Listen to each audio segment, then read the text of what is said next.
साथीहरू आज चाहिँ म घुम्नको लागि गोदावरीको जङ्गलतिर लागेको थिएँ कि जङ्गलमा त पुरा सुनाखरी फुलिरहेको रहेछ।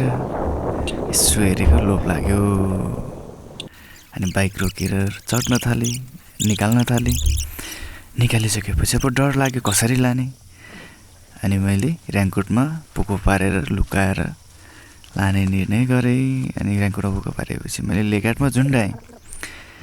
झुन्डाइसकेपछि डर त लागिरहेको थियो, त्यही पनि सर्र आएँ, कटिसकेपछि घर आइपुगेपछि मैले सुनाखरीको फुलहरू छान्न थालेँ र गमलामा रोप्न थालेँ।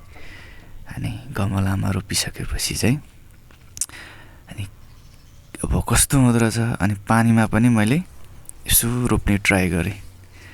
एउटा सानो पानीको भाँडामा पनि मैले रोपेँ। हेरौँ कस्तो हुन्छ है। अहिले चाहिँ यस्तो भएको छ है साथीहरू मेरो सुनाखरीको फुल।